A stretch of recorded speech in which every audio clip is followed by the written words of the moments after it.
bom estar com vocês de novo. Agora Muito sim. bom. É dia sim, no outro também, né? 24/7. Internados, 24/7. Internadas. Eu sempre dou graças a Deus pela internação, né? Tão necessária nessa encarnação, né? Se não estivéssemos internados, ai, ai, ai. Tremendamente. E é um título que é tão a gente, né, Má? Esse título aí ficou tão... Me vi tanto nesse título de Tomé, assim, foi tão bacana esse título. É tão interessante, qualquer título, né, que a gente pegue, assim, e que envolva algum discípulo de Jesus, a gente está sempre... Temos sempre as características de cada um, né? Estamos todos nessa caminhada. Agora eu vi uma coisa bacana em Tomé. Tomé é aquele que queria ver para crer, aquela coisa, né? Ver as chagas, a marca de Jesus, né? Mas é tão interessante, né? Que você vê o amor que aqueles apóstolos tinham pelo mestre, a admiração, né? Porque eles seguiam Jesus também por aquela admiração e aquela conexão, que a gente sabe que a vida não é por acaso, mas cada um com as suas características de fragilidade, como nós temos, né? Nós, assim, a gente puxa a vida, a gente jura por tudo que confia, que acredita em Deus, que sabe que está tudo certo, que é assim, que é assado, que somos imortalidades, que somos indestrutíveis, porque para Deus nada se destrói, tudo se transforma, a gente vê pela natureza. Mas basta a vida saculejar o barco da vida, né? Quando entra assim naquelas águas mais tormentosas, que me esqueceu, que nada, isso existe nada. O que é que eu estou fazendo naquele ser espírito? Ao invés de eu estar construindo uma coisa mais segura na minha vida, porque o barco da vida ele envolve vários recursos que a gente tem na vida material para transitar por ela enquanto estamos aqui reencarnados. Mas na hora H que a gente descobre esse mundo espiritual do qual fazemos parte, do qual somos nós, na realidade, né? Aqui é só mais uma experiência. Mas na hora que a tormenta vem, parece que a experiência é a vida, que a gente realmente só tem ela, e que se perder, que dó que dá, né? Mas é bacana isso. Aí a gente, quando vê Tomé nessa dúvida, né? Porque as dúvidas de Tomé eu não achei assim tão... Pelo menos quando o Humberto de Campos nos esclarece mais um pouco sobre Tomé, né?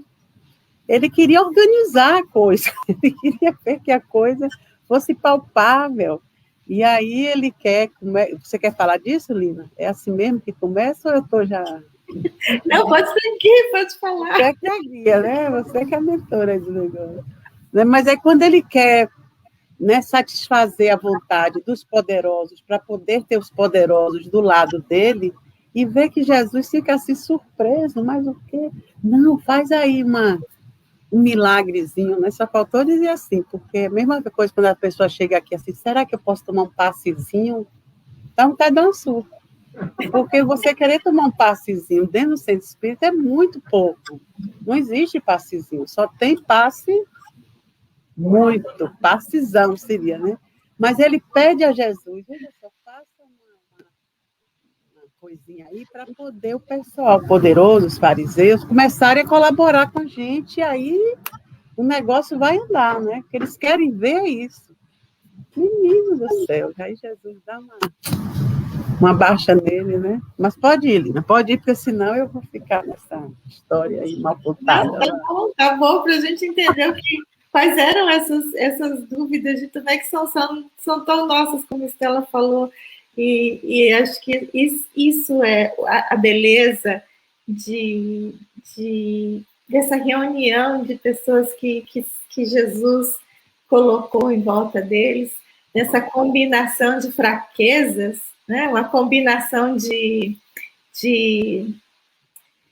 diferenças e incompletudes, eu acho. Faltava ainda caminhar, faltava ainda aprender, e um por um ele vai ensinando, vai colocando alguns pontos. Realmente, como Marisa falou, acho que a questão dele no início era isso, ele queria trazer todos esses ensinamentos que Jesus trazia, todas essas maravilhas que Jesus fazia, esses sinais que as pessoas estavam buscando tanto e que talvez ele também buscasse, que ele via quando caminhava com Jesus, essas curas, todas essas coisas que ele fazia, e por que não trazer isso para as pessoas que eram importantes, as pessoas que eram poderosas na época, que poderiam ajudá-los a trazer essa mensagem da Boa Nova muito mais rápido, a muito mais gente, né? Por que não? Como a Adriana diz aqui, neste caso ele não foi muito diferente de Judas, né? Judas também queria trazer essa base financeira, essa base de força física, terrena, para o trabalho que eles estavam fazendo, né? E, na verdade, era trazer essa notícia, trazer esses ensinamentos para o máximo de pessoas possíveis. Porque não era fácil, né? Jesus falar assim, não, eu vim construir o reino dos céus aqui, trazer o reino dos céus para vocês. Quer dizer, aí ficava todo mundo, o reino, quando você ouvia falar em reino, era reino mesmo, né? Cheio de poder e glória e gente servindo e aquela coisa mais pomposa. Então, eles foram procurar, achavam, né? Que, como Judas achava, que teria que ser uma coisa onde os poderosos investissem, porque eles viam como nós, às vezes, também temos esses olhos de ver a parte material do processo, né? Então, quando eles foram descobrir que o reino de Deus era uma construção interna, né? Essa construção de amor no coração do homem, é isso que faz com que, quando a gente vai mudando o modo de sentir e de olhar a vida, e de olhar o outro, de olhar a nossa existência de uma maneira realmente mais espiritual, esse é o reino que vai se construir. E o que eu acho mais bacana dessa história de Jesus com Tomé é o fato de Jesus ser Jesus e Tomé ser Tomé, e Jesus se relacionar com um problema desse, que é um problemão, não é? Você explicar isso a uma pessoa que está ali só com aquela visão material do processo, né? É muito difícil. Para mim, acho que quando a gente está nesse estudo do Boa Nova, onde a gente vê uma extensão do que a gente lê nos evangelhos, onde Humberto de Campos traz para a gente os bastidores, né, do que foi mostrado a ele, faz tanto sentido no que passa, no que a gente lê no evangelho. Então, por exemplo, quando eu fui lendo as histórias, parece que é uma descoberta tão fantástica, porque, como a Adriana colocou aí, eu nunca tinha colocado essa similaridade entre Judas e Tomé, no sentido dessa busca exterior para resolver um problema assim, já que Jesus não resolve, eu vou lá e resolvo. E quantas vezes a gente não faz isso no dia a dia? A gente, né, entrega o problema para a mão dele, fala, resolve aí, e alguns minutos depois a gente toma na mão e fala, eu vou resolver, eu vou ligar, eu vou falar, eu vou, porque nada está acontecendo. Então, para mim, essa similaridade entre eles, para mim foi uma descoberta muito interessante. E agora, estudando um pouquinho, eu fiz um estudo sobre Judas com a Adriana, e agora estudando Tomé com vocês, também me surpreenderam várias coisas, inclusive quando a gente fez o estudo do Boa Nova, acho que foi o Ayrton, alguém comentou, o Ayrton está aqui, inclusive, ele pode confirmar, dessa visão de, a gente acha que é só a questão da dúvida, que a gente, nossa, puxa, como é que Tomé pôde duvidar, estando ali com Jesus e vendo tudo que ele viu? Mas tem um lado da razão dele, ele era uma pessoa questionadora, ele queria, meio como um cientista, fazer várias perguntas. Inclusive, tem uma pergunta dele, na Santa Ceia, na noite da ceia, da última ceia, onde Jesus fala do caminho, e ele questiona isso, mas qual é o caminho? Então, ele é uma pessoa já de personalidade questionadora. E esse estudo com vocês me trouxe isso, que esse questionamento também dele, essa razão dele, era muito forte no espírito dele, por isso tantas perguntas, por isso tanto questionamento. Ele vinha ali vendo todos os milagres de Jesus, e acompanhando a caminhada, estava do lado do mestre, querendo apoiar a causa de Jesus, mas ao mesmo tempo ele se questionava. Então a razão dele era ainda muito forte. Eu estava conversando um pouquinho antes com a Lina pode até repetir, porque eu achei muito interessante essa questão da como o equilíbrio entre a fé e a razão, né? Se a gente chega um ponto que o coração também tem uma parcela do entendimento, e no final, o Humberto de Campos traz isso, esse entendimento com o coração que ele tem no final, daquilo que ele presencia, até mesmo no final, quando Jesus é crucificado, e como ele acompanha, como ele vê tudo aquilo.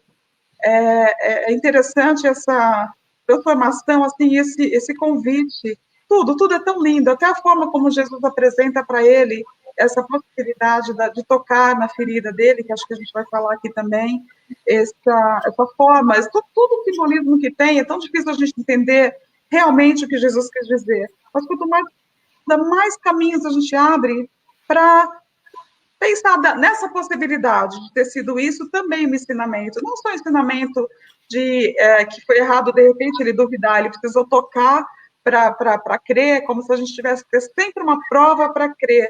E tem coisas que a fé explica, a gente não vai conseguir provar, mas a gente sente com o coração. Não sei se a Lina quer continuar alguma coisa, porque a gente estava falando sobre isso, Lina, você fez uma explicação tão bacana, me tocou muito esse pensamento que você colocou sobre a razão e a fé.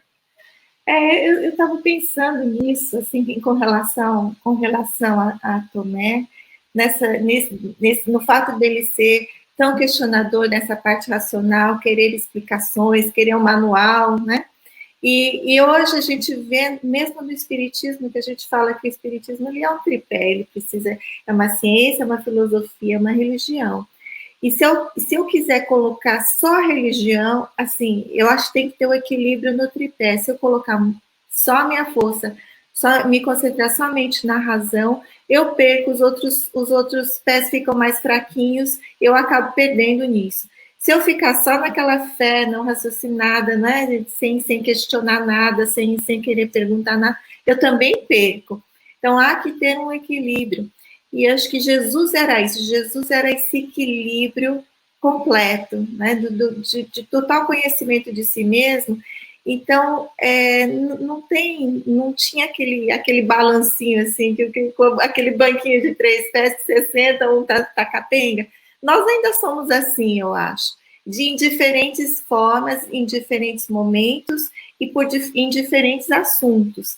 Em algumas coisas a gente tem muita fé, assim, não questiona nada. Em outras a gente só questiona, não quer saber de, né? A gente quer um sinal imediato, como você falou, às vezes você entrega lá e você quer aquele sinal imediato, resolve aí agora, já, né? Quero paciência, mas quero já. Então, e aí Jesus, quando vai falar para Tomé, quando ele fala assim o que é esse sinal do céu? Não é? Que todo esse povo procura. Deus não precisa, as pessoas não precisam me conhecer, ver a mim. Eles precisam ver a Deus através daquilo que eu represento, através daquilo que eu faço. Isso que eu acho que é uma das coisas interessantes também que o Humberto Campos traz. Né? Que o nosso maior problema, eu acho, na compreensão da vida espiritual, da compreensão de nós mesmos como imortalidades, é o reconhecimento de Deus como Criador. Uhum. Então, essa desconexão de Deus faz com que a gente olhe assim, parece que não resta mais nada. Tudo que resta, na grande parte, é o lado racional da vida. É o lado material, o lado que você entende e explica. Então, quando as coisas são ligadas aos sentimentos, é uma coisa muito pessoal, é individual. Cada um vai desenvolvendo a sua capacidade de ter esse sentimento e de fazer essa conexão, né? Então, não é fácil, não é uma coisa que você ensina o beabá. Por isso que Lina disse, o intelecto é necessário, é. Por isso que Emmanuel fala das duas asas, né? A razão e o sentimento para você chegar na sabedoria, porque para você, se você não apreender o conhecimento, você não sabe discernir, você não sabe escolher. Enquanto a gente não sabe escolher, a gente só faz bobagem. fica igual, né, o homem da caverna. Mim seja, Tarzan, que não se entende direito, é tudo muito limitado. Mas a partir do momento que você desenvolve a capacidade de pensar, de raciocinar, de definir as coisas da vida, você começa a escolher também a parte transcendental dela. Né? Você começa a entrar, dar um mergulho e se dá uma chance de ver isso. Né? Assim os cientistas agem. Eles não param mais só porque agora é Deus e eu não, religião eu não me envolvo. Eles se envolvem sim, estão se envolvendo para poder crescer e fazer desenvolver a própria ciência. Que era isso que os espíritos diziam. Né? A ciência e a religião elas têm que andar irmanadas, senão não há o esclarecimento total de tudo. Então, eu vi um dia no Congresso Médico Espírita, uns 10 anos atrás, ou mais um pouco, um cientista ele dizendo isso, que eles estavam desenvolvendo rapidamente essa coisa da ciência, estava numa época assim galopante, só que eles estavam agora encarando assim um paredão que eles teriam que desvendar o mistério para poder avançar, e esse paredão se chamava Deus. E agora a gente tem que mergulhar nesse aspecto. Então, quando a gente foi ver em outros congressos médicos espírita, como teve o do ano retrasado, antes da pandemia, você já via médicos e cientistas falando sobre a religião, já com esse olhar, né, de querer realmente entender. Por que que o homem que ora no hospital, o organismo dele reage melhor do que o homem que não acredita em nada? Por que que mesmo quando ele não acredita em nada, mas a família acredita e usa a oração, ele melhora? Por que aquela energia consegue atingir o organismo físico dele? Então, tudo isso, eles estão... É porque não abre assim, né? Mas eles já estão bem mais avançados até que nós. Aí é que é bom, porque aí daqui a pouco começa-se a conversar sobre isso em outro nível, aí para essa coisa muito, né, de religião, vira uma outra construção de uma religiosidade, de uma espiritualidade mais implementada, né? Então é muito bom, muito bom. Eu acho que esse momento que você descreve, Mark, é bem parecido, o final do texto do Boa Nova, que tem que fala justamente dessa sequência, né? Quando Tomé pede para tocar nas chagas, aliás, no texto de Jesus Jesus é que chama para que ele toque nas mãos de Jesus, não é ele que pede para tocar, né? Jesus pede para tocar nas chagas dele e que nunca não esquecer de que é um sinal que foi pedido por ele mesmo antes, quando ele estava com Jesus, e ele gostaria que Jesus então apresentasse um sinal do céu. Mas no finalzinho desse texto, e aí que a Alina trouxe a observação, onde o coração triunfara do cérebro, esse pedaço aqui fala exatamente assim, sobre Tomé. Humberto de Campos descreve que a razão fria do apóstolo notou que um clarão novo o invadia e lhe penetrava a alma. Ou seja, exatamente nesse momento que ele tem esse encontro, ele consegue tocar, né, em Jesus. Ele compreendeu finalmente que o martírio do coração que ama se reveste de misterioso poder. Tocado pela humildade do mestre redivivo, que é essa experiência que você fala, né, Marisa, foi experiência pessoal. Ele prostra-se e chora. Suas lágrimas eram de ventura, ele proporcionava ao espírito um júbilo para cujo preço todos os tronos da terra eram miseráveis e pequeninos. Sua alma acabava de vencer uma grande batalha. O coração triunfara do cérebro. O sentimento lhe acrisolara a fé. Então, isso aqui, para mim, é um momento, assim, dessa experiência que a gente tem, onde tem momentos que só mesmo o coração e a fé vai sobrepor a razão, onde você vê que não tinha, né, não tinha como aquela situação se resolver, ou um doente desse que se recupera, quer dizer, tem que ter algo além. E naquele momento, nesse encontro, que a gente vê que Saulo também teve esse momento desse encontro impactante, onde realmente você é vencido por aquele sentimento que Jesus tem essa capacidade. Tinha ali, pessoalmente, com Tomé, e teve depois do encontro com Saulo. Então, esse momento que cada um acho que passa, ou a gente busca ter, ou a gente não percebe, mas essa questão realmente da gente estar envolvido nesse tripé e não só crer cegamente, mas que esse questionamento de Tomé é tão importante quanto esse cientista que fala, tem uma parede que é Deus, quer dizer, a gente não pode parar de perguntar, não pode parar de buscar. Essa visão de um Tomé, não incrédulo, cético, que não acreditava em nada, mas muito pelo contrário, alguém que queria confirmar as suas próprias convicções. Isso também me traz muito perto de Tomé, dessas dúvidas dele. É interessante. Vá. Não, pode falar, mas pode falar. Não, essa parte, quando ela fala de Jesus tocar nas chagas, tem a parte anterior em que ele vê Jesus na cruz. Então, isso. Quando ele vê Jesus na cruz, como vários outros dos apóstolos, eles ficaram meio perdidos. É como se ali, tá vendo que é como se você tivesse tanta fé naquela pessoa, né? Aquela pessoa é forte mesmo, aquela pessoa vai me defender. E de repente você vê aquela pessoa sangrando ali, morrendo ali, a míngua, quer dizer, você diz, então, estou perdido, né? Então, realmente, depois ele reencontrar Jesus, que ele foi o último a chegar, né? Ele estava já em outra, procurando outras bandas. Ele chega, acho que no segundo dia que Jesus já está lá com os apóstolos. Então, quando ele chega, para ele, realmente, aquilo é um impacto, né? É como Paulo de Tarso, né? Então, esse impacto de ver o homem forte de novo ali, ele renunciou àquela vida que ele estava tendo. Ele não foi covarde e saiu dela, né, como Judas saiu. Ele foi fazendo com que a trama chegasse a um final favorável para todos, inclusive para ele também dar continuidade ao processo. Por isso que ele volta para os apóstolos, para botar eles no prumo, para eles continuarem a história e não ficarem ali chorando, né?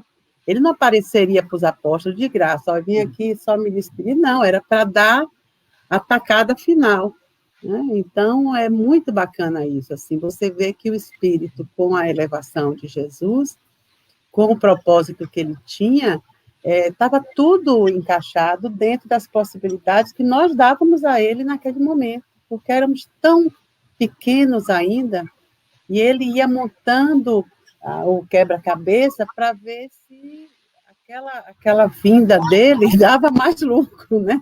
Dava mais coisas positivas do que negativas. Então é muito bacana isso, né? Muito bom.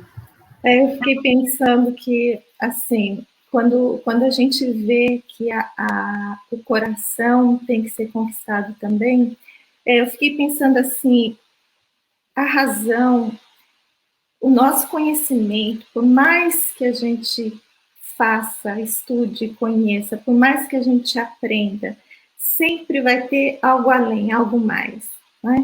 Então, essa limitação do nosso próprio conhecimento, essa limitação da nossa razão, ela precisa ser sobreposta por algo que só a fé dá, né? Que é o sentimento, que é esse sentimento que vence o cérebro. Então, meu cérebro fica pensando assim, minha vida é só aqui, esse tempo, esse planeta, esse local. E meu coração me diz, não, a vida segue. Olha, você é um espírito, você não é esse corpo. Aí, quando Jesus aparece para eles, eu acho que era, de repente, Tomé viu isso, percebeu isso na realidade mesmo, né? Em que, olha, eu vi o mestre lá na cruz e ele me disse que o sinal do céu é o completo sacrifício de si mesmo. E hoje ele volta aqui com as mesmas marcas, e essas marcas me dizem que o quê? A gente segue e leva tudo que está aqui, nós levamos o que nós somos, nós levamos os nossos aprendizados. E acho que quando o Tomé toca as marcas, né, ele toca, na verdade, nas suas próprias fraquezas, nas suas próprias chagas. Ele se reconhece ali nas mãos do Cristo, né? Ele se reconhece como sendo carregado nas mãos de Jesus. Eu vejo assim, eu sinto assim. Talvez, né? Vocês Marisa me corrija aí. Jesus Cristo. Não, isso que eu vejo nessa imagem, né? Eu sinto. Tem alguns comentários, o pessoal está fazendo bastante participação aqui.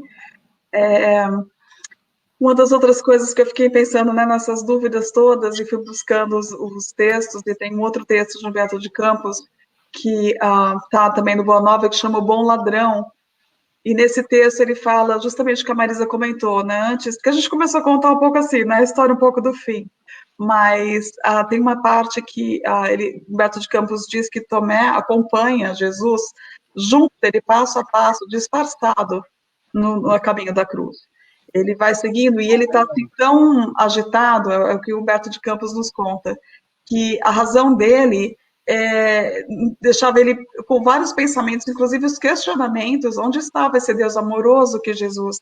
Isso eu estou falando porque eu estou vendo no texto de Humberto de Campos.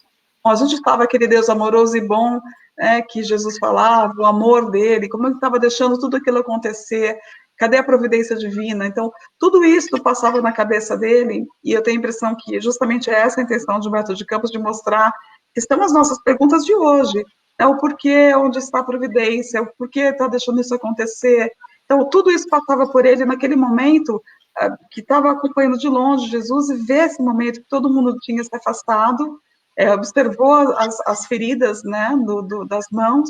Ele, quando contam para Tomé que Jesus havia aparecido e ressuscitado, ele não estava, como a Marisa já comentou, ele aparece pela segunda vez, e aí tem esse encontro com Tomé. E nessa descrição que ele fala dos momentos finais de Jesus, ele percebe que Jesus está falando num tom bem debilitado, e ele, né, naquele momento que ele escuta uma pessoa falando: Senhor, lembra-te de mim quando entrares no teu reino. E aí o Tomé percebe que naquele momento Jesus estava olhando justamente para o ladrão que estava do lado dele. E o que Jesus fala para Tomé é também de incrível beleza, porque ele fala assim: quando todos os homens da lei não me compreenderam e quando os meus próprios discípulos me abandonaram, eis que encontra confiança leal no peito de um ladrão. Então, ele traz também aí um outro convite, justamente disso, quer dizer, quando todos estavam ali tentando entender, aquele ladrão, naquele momento que pede, ele entendeu com o coração Jesus. Não era uma pessoa que estava convivendo com ele, ou questionando. Nesse momento, esse encontro daquele ladrão com ele também foi. E a gente falou dessa passagem dos ladrões ontem, né, Marisa? Da cruz.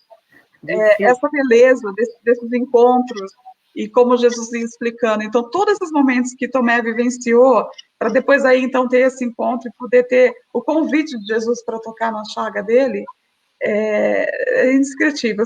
É muita reflexão que a gente vai trazer depois, aos poucos, vai fazendo um paralelo com a vida da gente e ver quantas essas dúvidas elas são nossas, o quanto é importante ter essas dúvidas, porque é daí que você vai construir, é uma construção.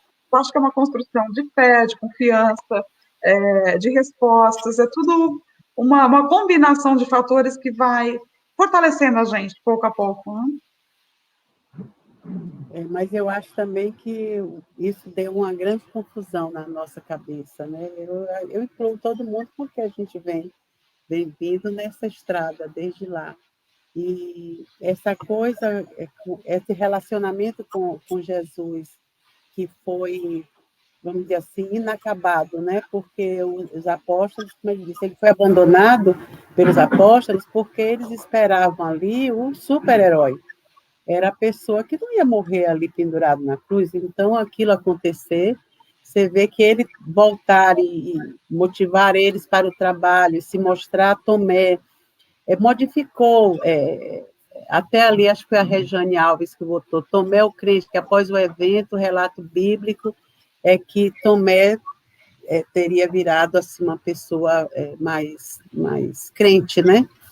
No poder de Deus. Mas eu acho que isso deu uma grande confusão. É só um parêntese que eu queria abrir. De confundir, por isso a nossa dificuldade de reconhecer Deus como Criador. Deus é o Criador, Jesus é o nosso irmão, né? Então, quando essa coisa de Jesus finalizar a parte dele crucificado, eu acho que deixou para nós aquela ideia de que Jesus era Deus. Não existe. Jesus passou a ser o mártir, passou a ser aquele que deu a vida por nós, ele deu a vida para nos salvar. Começou, eu acho que essa religiosidade mais cega e mais fanática. Então, veio para salvar os nossos pecados. Então, os próprios apóstolos, eu acho que foram, né, escrevendo seus evangelhos, e os homens daí por diante iam interpretando dessa maneira salvacionista. Então, eu via no Espiritismo, há muitos anos atrás, as pessoas espíritas chamavam Jesus, né, o nosso Senhor Jesus Cristo, meu Deus. Muitas pessoas tratavam Jesus como Deus, né?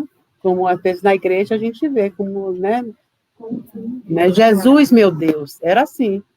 Então, ficou essa confusão que eu acho que está no universo, né, religioso de muitas pessoas ainda. Eu acho que é por essa dificuldade, quando nos aprofundamos numa doutrina como o Espiritismo, que abre essa outra dimensão para nós espíritos, né? Nem para Jesus e Deus, é para nós também.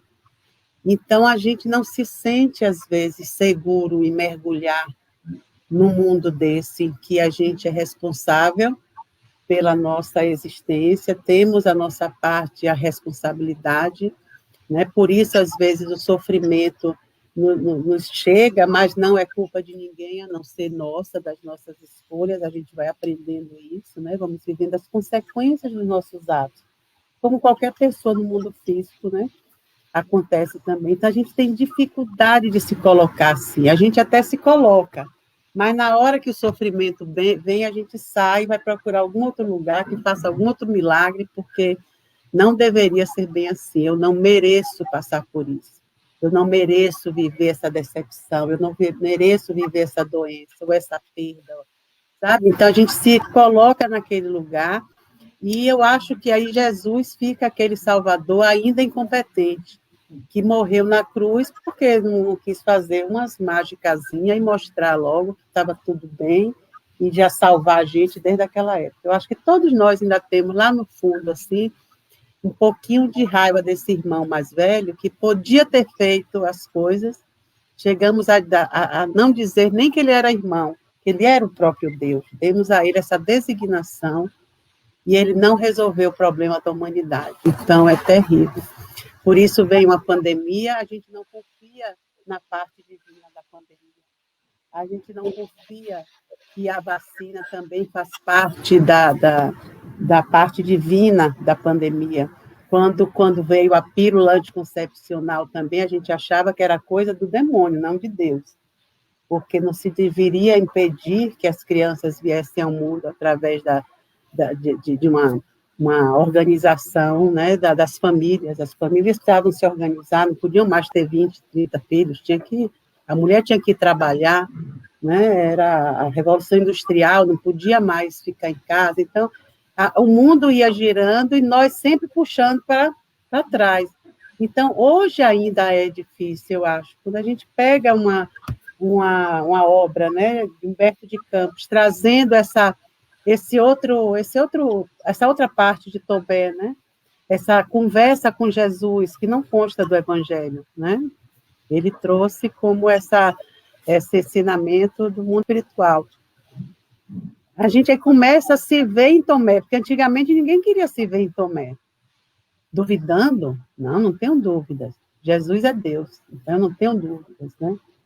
Então, eu acho que a gente tem muita dificuldade ainda. Graças a Deus, hoje tem essa abertura de se falar, né, do Evangelho, da Bíblia, do Evangelho segundo o Espiritismo, da Bíblia Sagrada, de unir todas essas informações e montar o quebra-cabeça mais amplo, e aí mergulha quem quer. E como somos livres, graças a Deus somos, vai quem quer. Ah, mas eu não acredito nisso.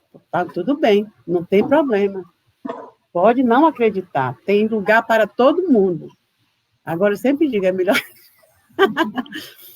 acreditar, porque a gente não sabe se na próxima vai continuar tão crédulo assim. Uma coisa Desculpem, meninas, foi um parênteses. Em cima do que você falou, Mar, tem uma coisa que Humberto de Campos fala sobre Tomé, que ele diz assim, que mesmo com todos os ensinamentos de Jesus, explicando para ele por que não importava ele se ir lá se apresentar aos poderosos, Tomé ainda fica com aquela sensação de que ele ainda queria uma vitória ampla e fácil. Ele ainda achava que o evangelho tinha que renovar todo mundo assim, de imediato, né? Então, eles tinham essas coisas. Jesus ia lá e curava os problemas de obsessão, e os apóstolos, às vezes, não conseguiam e ficavam naquela dúvida: por que você faz? Por que você não ensina a gente a fazer tudo isso assim, simples e fácil? E Jesus sempre explicou que a caminhada era o quê? Era nós, dentro de nós, trabalharmos todas as nossas dificuldades, todos os nossos vícios e ir paulatinamente, ir um a um, vencendo a todos eles. Então, era um trabalho interno e não uma resolução do mundo de fora. Então, a gente fala hoje assim, o mundo de regeneração já está vindo aí, a gente pensa que o mundo vai vir e a gente vai se regenerar sim, porque o mundo está vindo, né, no automático, esquecendo que cabe a cada um de nós nos melhorarmos, cabe a cada um de nós fazer a nossa parte para que o mundo se renove. Não vai existir uma renovação de fora sem uma renovação interna, sem uma transformação individual e de todos que estão aqui. E a regeneração é produzida por nós. Por nós, exato. Não tem como, não, amanhã vai ficar tudo organizado. Olha, amanhã ninguém mata ninguém. Amanhã não há mais discriminação. Amanhã não há preconceito. Não é assim. Nós deixamos de ser essas pessoas maldosas e passamos a ser bondosos. Nós deixamos de ser traidores e passamos a ser mais amorosos. Aí passamos a olhar o outro realmente como uma continuação.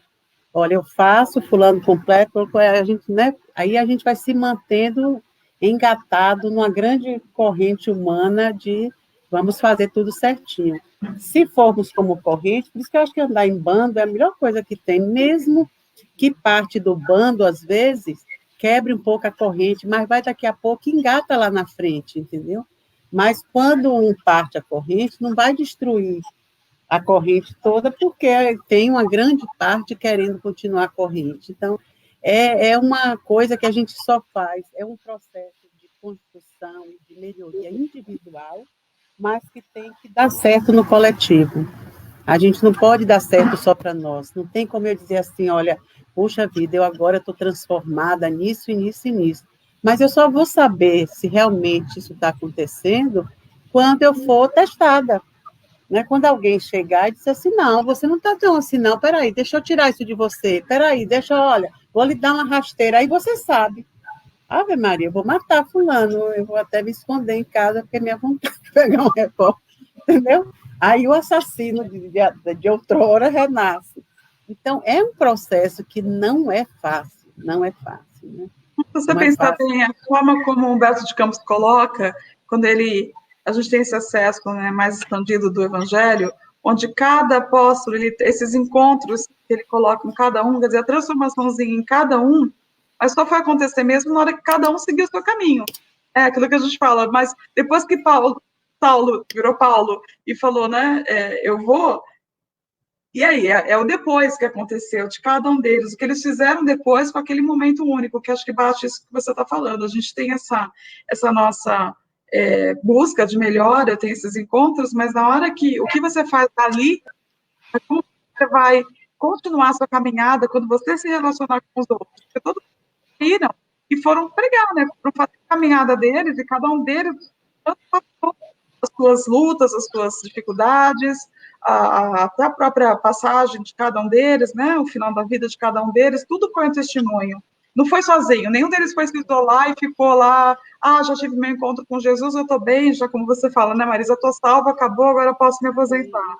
E a palavra de ordem era renúncia, sem renúncia ninguém conseguiria. Paulo de Tarso não conseguiu levar o amor de Abigail com ele, e Abigail amava e iria com ele de graça para aquela missão que ele ia abraçar com Cristo, ela iria, o Estevão iria, mas ele teve que matar Estevão e perder aquele amor para poder ir adiante. Você vê que às vezes a gente pensa, não, se a minha vida estivesse toda organizadinha, eu faria isso, isso e aquilo. Negativo.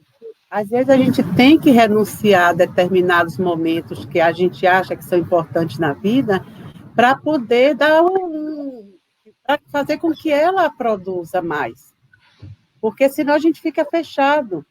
Paulo, como Paulo era na época, eu penso que se ele casasse com Abigail, se ele ficasse de bem com Estevão, com o pai, não sei o que, ele ia morar naquela rocinha com ela, lá plantando maçãs e, ai, meu amor, e criando os filhos. E o processo dele naquela existência não era para isso, a não ser que ele engatasse com ela e Estevão como missionários para fazerem o processo que tinham que fazer. E eu acho que Estevão iria numa boa e Abigail também. Quem não quis foi ele. Quem precisou ir sozinho e sabe, ficar cego e cadeia, e ver Jesus, e sair ceguinho, e atrás de Ananias, sabe, e renascer numa mesma existência, ele tinha que renascer sozinho. A gente nunca nasce acompanhado, né? A gente sempre nasce sozinho. A não ser quando a gêmea até briga, na hora H, oh, eles são tão lindinhos juntos, um olha para o outro, mas rapaz, você vê como Deus me livre esse cara comigo. Né? Às vezes é por força até da vontade de Deus para poder ver se ficam amigos.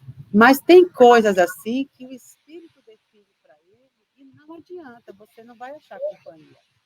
Né? A vida tem momentos que ela é extremamente solitária. É você com o seu processo de crescimento, de descobertas, de reencontros. Mas não adianta dizer assim, eu não faço isso porque eu não tenho fulano do meu lado. Não. É sozinho mesmo. Né? Nem Jesus ficou com a gente. Nem Jesus. Quer mais, meninas? Andem aí. Cadê? Ninguém pergunta nada aqui. Aí, Vitor chegou agora, senão ele estava aqui falando. Tem os comentários aí, né? Que o pessoal fez. Deixa eu voltar aqui. E no fim, Tomé acaba indo para a Índia, né? Acaba sendo também, termina num ponto de martírio, assim, a flechadas, e tem foi um mártir também, como todos, como a grande maioria, mas que deixou sua marca ali na Índia. Na época, não eram muitos que aguentavam aquele, né? Não era fácil, não. Não. A gente vê hoje, né, ontem a gente falando de Chico, a gente vê como também Chico teve uma encarnação bem difícil mesmo, né? Bem solitária, mas era de um bom humor, como o Divaldo, né? Mas é de um bom humor, parece assim, que fica tudo bem. Que a gente falou sobre quando ele foi assaltado, ele levando o dinheirinho que ele ia comprar umas coisas para doar para um pessoal que ele sempre levava alguns mantimentos, algumas coisas, e aí 2 ladrões abordam ele, né, numa noite assim na rua, e dizem, cadê? Passa o dinheiro. Ele fala, meu filho, pelo amor de Deus, esse dinheiro eu juntei, é para eu comprar os mantimentos, o pessoal está esperando, e não sei o que, aí fica aquele converseiro, até que um deles, não, deixa ele aí. Meu filho, nós somos ladrões, sabe que Jesus vai nos abençoar? Filho, Jesus sai da vida, leva 2 ladrões com ele, não se preocupe não, Jesus te abençoa. Então era uma pessoa desse jeito, assim, não tinha, né? Não tinha tempo ruim. Mas uma vida de extremo sacrifício, né? Muito sacrifício. Eu acho que todos... Pode falar, Luna. Não, pode falar. Não, eu não sei se vai sair um pouco do que... Não sei se vai dar continuidade do que a Má falou. Você quer que eu... Não, pode falar.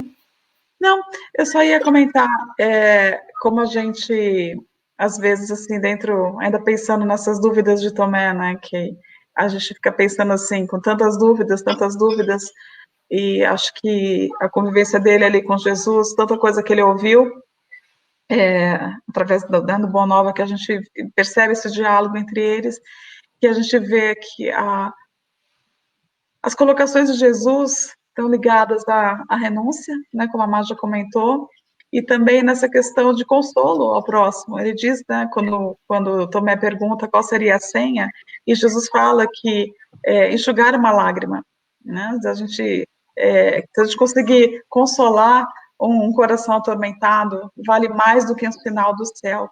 Então, muitas vezes, continuando pensando nesse paralelo, né, das minhas dúvidas com a de Tomé, muitas vezes a gente quer, assim, uma demonstração extraordinária para algum problema, né, uma solução, assim, mágica, e, no entanto, às vezes é isso, é você se dispor, você se renunciar, você se dispor a ajudar alguém a secar uma lágrima, de você fazer alguma coisa, não pelo interesse, não estou falando de fazer por interesse de receber, né? Estou falando de você fazer genuinamente porque você quer fazer alguma coisa. E meu pai uma vez falou isso para mim, eu guardei isso para sempre, que ele falava assim para mim, que eu vi meu pai fazendo muito bem para muitas pessoas. E uma vez ele falou para mim, eu não sei se foi por alguma pergunta que eu fiz, mas eu lembro da resposta dele, que ele disse assim: o bem que a gente faz, eu não estou esperando receber para mim. Se esse bem que eu faço voltar para as minhas filhas ou para os meus netos, já está valendo a pena. Então, assim, uma visão, não que ele fizesse com moeda de troca, me entenda bem, não é isso. Ah, vou fazer porque daí lá na frente não é isso. Genuinamente, você fazer, você consolar, você ajudar, muitas vezes a resposta, esse consolo vem para a gente através da ajuda que você cedeu para alguém.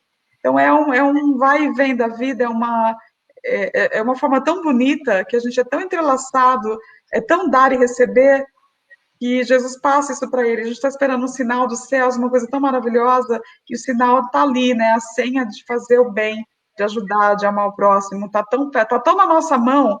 A gente quer aquela coisa assim, fantástica, passa um avião com aquelas letrinhas escritas, né? O que eu penso isso, pelo menos. Quando eu estou na dúvida, eu penso assim, podia passar aquele avião com aquela faixa escrita, faça ou não faça. E, no entanto, às vezes você faz uma coisa, tem uma atitude, que vem uma resposta de uma pessoa que você nem está esperando e que te ajuda. Então, é isso que eu penso também, o quanto que essa oportunidade de estar ali e ouvir os ensinamentos de Jesus, que não caiu de imediato. Tanto que dessa conversa que Tomé tem com ele, pedindo um sinal dos céus, para ele ter toda essa caminhada dele e que o coração dele vencesse o cérebro, puxa vida, né? Não foi assim instantâneo, tem uma boa caminhada, muita coisa ali no meio, a gente conta rápido, mas é um processo, não foi assim instantâneo. Ah, hoje eu conversei com Jesus, amanhã eu estava lá chorando porque eu entendi tudo. Mas esse processo, tudo isso é colocado com a intenção da gente parar e analisar mesmo, fazer um paralelo com a gente. É isso.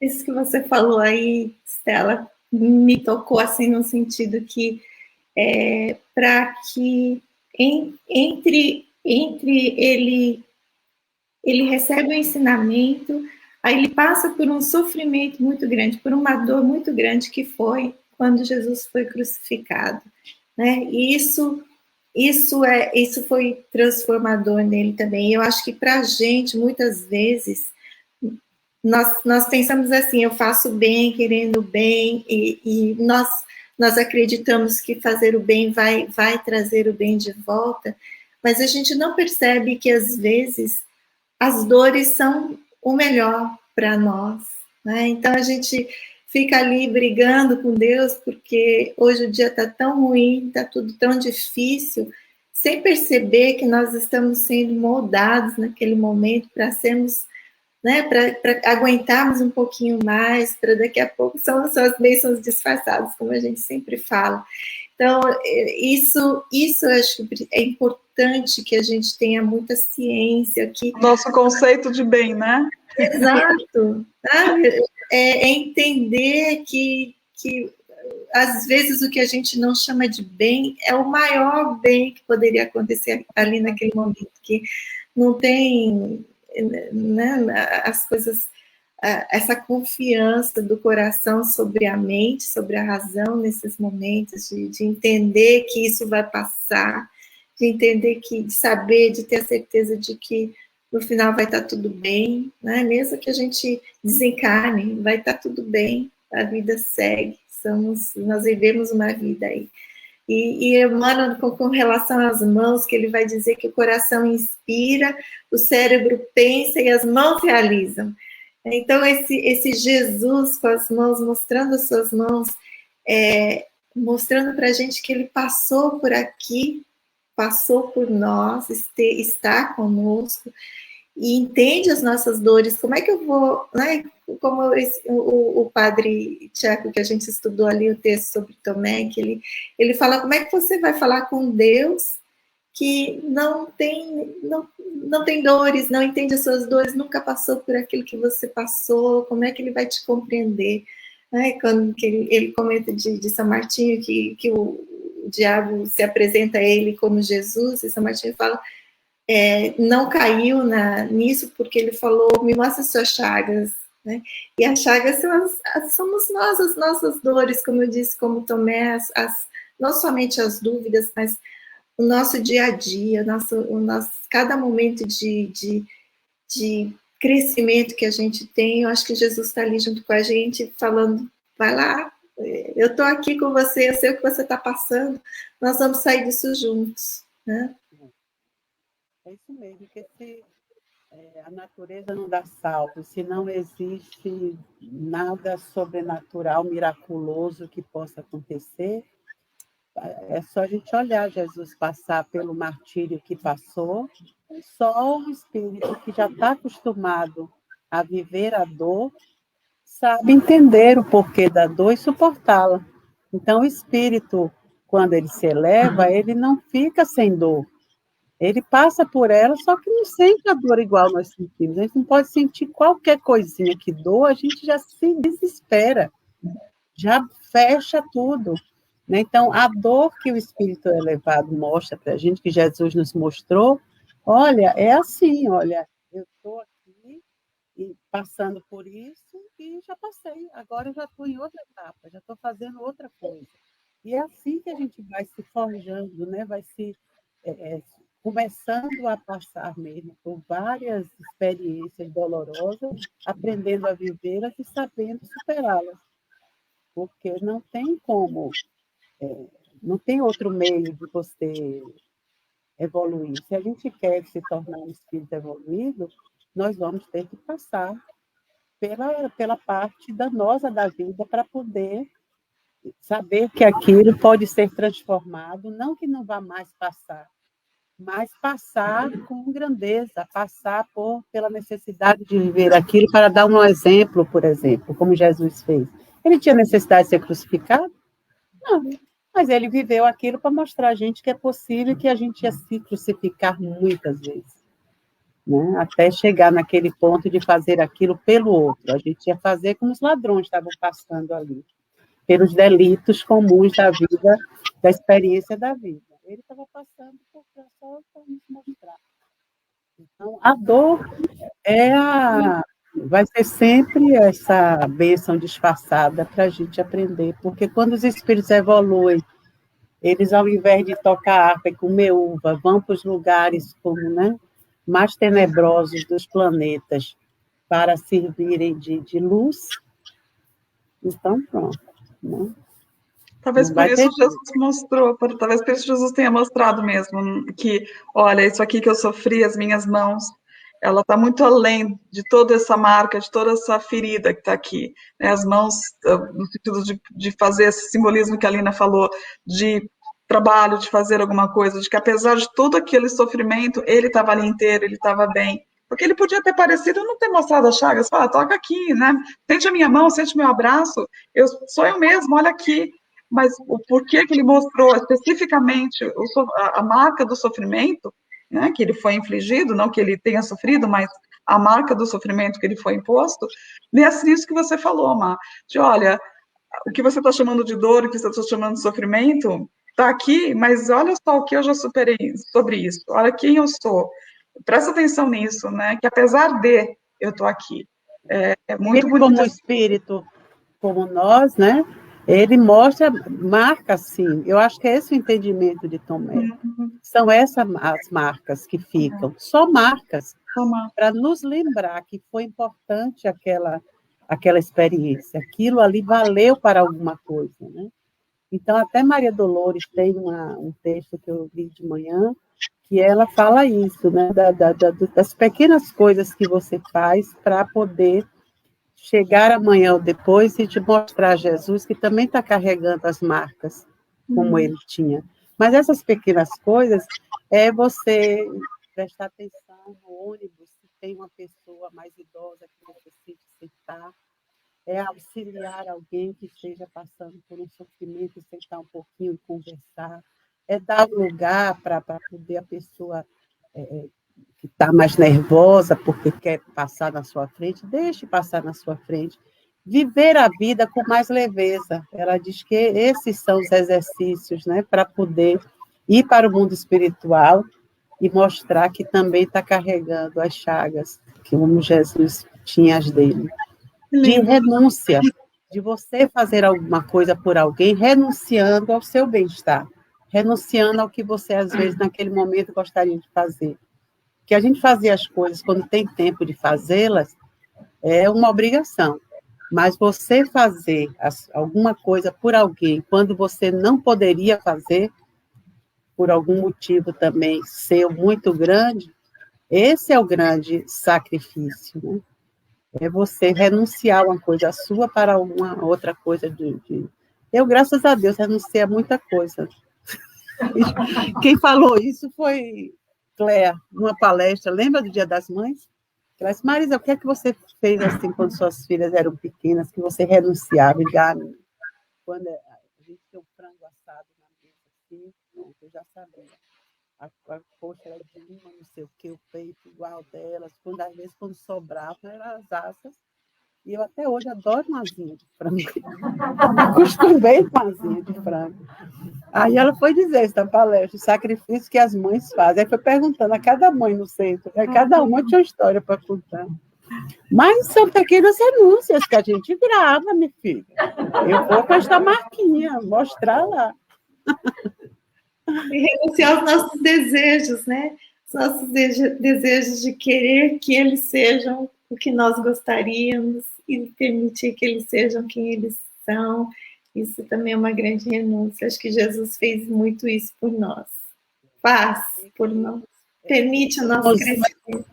Autoridades, né, no lar, mas temos que respeitar o livre-arbítrio de cada criatura que veio através de você. Então, você não pode criar sonhos seus para as outras pessoas realizarem, né? Então, isso é uma coisa bem difícil às vezes, né? Jesus nos ajude. Então, vamos lá para o nosso... Já deu tempo aqui por causa da nossa aula. Só queria deixar, então, para mim, a mensagem final, Emmanuel diz, não esqueças que além da morte, nossas mãos exibem os sinais da nossa passagem pela Terra, como disse a Marisa, né?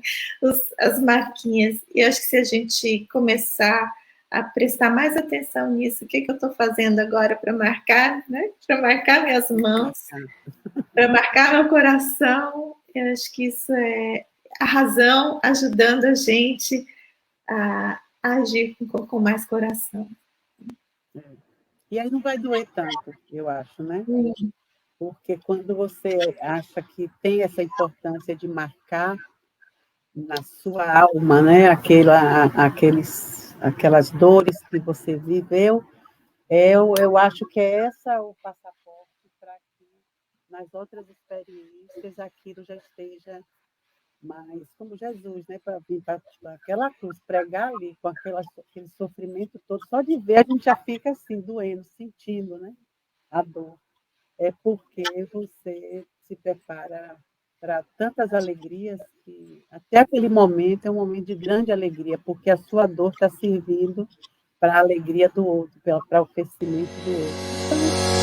Então,